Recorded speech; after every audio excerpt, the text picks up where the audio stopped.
Assalamualaikum warahmatullahi wabarakatuh. Perkenalkan, nama saya Laudia Sinarani.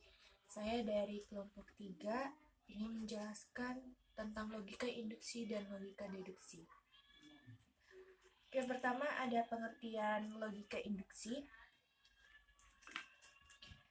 yaitu suatu cara berpikir di mana ditarik sebuah kesimpulan dari hal khusus ke hal umum atau bersifat umum dari berbagai kasus yang bersifat individual. Di sini juga ada ciri-cirinya. Ciri-cirinya terbagi menjadi 3. Yang pertama ada sintetis, yaitu kesimpulan yang ditarik dengan mensintesakan kasus-kasus yang digunakan dalam premis-premis. Yang kedua ada general, yaitu kesimpulan yang ditarik selalu membukti jumlah kasus yang lebih banyak. Yang ketiga ada a posteriori, yaitu kasus-kasus yang dijadikan landasan argumen, merupakan hasil pengamatan indrawi. Di sini juga ada contoh-contohnya. Contoh logika induksi itu ada 2, yaitu ada induktif yang kuat dan ada induktif yang lemah.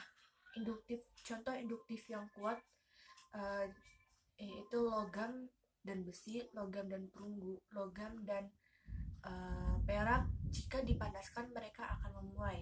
Ini merupakan bukti yang sangat kuat karena jika mereka dipanaskan itu pastinya akan memuai. Terus ada contoh induktif yang lemah. Yang pertama ada buah apel di toko A rasanya manis, buah apel di toko B rasanya manis, buah apel di toko C rasanya manis. Ini sebuah kesimpulan yang menurut saya tidak kuat atau lemah, dikarenakan semua buah apel itu tidak ada rasa yang manis, tetapi ada juga yang rasanya masam. Pengertian logika deduksi. Logika deduksi adalah suatu ilmu yang mempelajari asas-asas atau hukum-hukum. Dalam berpikir, hukum-hukum tersebut harus ditaati supaya pola berpikir kita benar dan mencapai kebenarannya. Adapun ciri-ciri logika deduksi, yang pertama analitis, yaitu kesimpulan daya tarik hanya dengan menganalisa proposisi-proposisi atau premis-premis yang sudah ada. Yang kedua, tautologis, yaitu kesimpulan yang ditarik secara tersirat sudah terkandung dalam premis-premisnya. Dan yang ketiga, a priori, yaitu kesimpulan yang ditarik tanpa pengamatan indrawi. Argumen deduktif selalu dapat dinilai sahih atau tidaknya. Contoh-contoh logika deduksi. Logika deduksi bisa berbahaya apabila salah pengambilan atau penyusunan kesimpulan. Contohnya, pasir adalah material dasar sungai. Lempung adalah material dasar sungai. Lempung adalah pasir. Kesalahan ini sering terjadi karena menganggap kata adalah selalu berarti sama dengan. Perlu diingat bahwa kata adalah tidak selalu berarti sama dengan. Jenis-jenis paragraf. Yang pertama, paragraf induksi. Paragraf induksi memiliki ide pokok yang terletak pada akhir paragraf. Biasanya paragraf induksi diawali dengan penyebutan peristiwa khusus terlebih dahulu dan kemudian kesimpulan terletak pada akhir kalimat.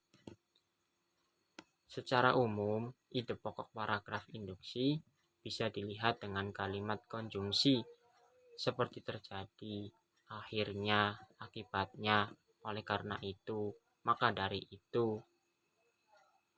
berdasarkan uraian di atas, dan dengan demikian. Contohnya,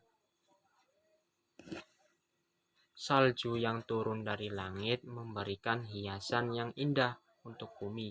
Beberapa kota disulap dengan nuansa putih, menghasilkan pemandangan cantik dan memikat pada penikmat keindahan.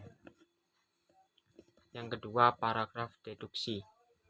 Paragraf deduksi merupakan jenis paragraf yang memiliki ide pokok pada awal paragraf, kemudian diikuti oleh kalimat-kalimat penjelas untuk mendukung ide pokok. Biasanya, ide pokok dalam paragraf deduksi berupa pernyataan umum yang dikemas dalam kalimat topik. Kemudian, kalimat topik tersebut diikuti oleh kalimat penjelas guna memperjelas informasi pada kalimat topik. Contohnya, tenaga kerja yang diperlukan dalam persaingan bebas adalah tenaga kerja yang mempunyai etos kerja yang tinggi, yaitu tenaga yang pandai, terampil, dan berkepribadian. Tenaga kerja yang pandai adalah tenaga kerja yang mempunyai kemampuan akademis memadai sesuai dengan disiplin ilmu tertentu. Dan yang ketiga, paragraf deduksi induksi. Paragraf deduksi induksi memiliki ide pokok di awal dan di akhir paragraf. Meski memiliki dua kalimat topik, bukan berarti ide pokoknya ada dua. Adanya dua kalimat topik itu hanya merupakan bentuk pengulangan gagasan utama untuk mempertegas informasi. Contohnya, hasil penelitian mengungkapkan bahwa tingginya kolesterol merupakan faktor resiko yang paling besar yang menyebabkan seseorang terserang penyakit jantung koroner. Hampir 80% penderita jantung koroner di Eropa disebabkan kadar kolesterol dalam tubuh yang tinggi. Bahkan di Amerika, hampir 90% penderita jantung koroner disebabkan penderita makanan-makanan yang berkadar kolesterol tinggi. Dengan demikian, kolesterol merupakan penyebab utama penyakit jantung koroner. Mungkin cukup sekian dari kami. Apabila ada kesalahan dalam perkataan, mohon dimaafkan karena kami masih tahap pembelajaran. Sebelum presentasi kami ditutup, apabila ada teman-teman yang kurang jelas, silakan bisa dipertanyakan. Mungkin cukup sekian dari kami. Wassalamualaikum warahmatullahi wabarakatuh.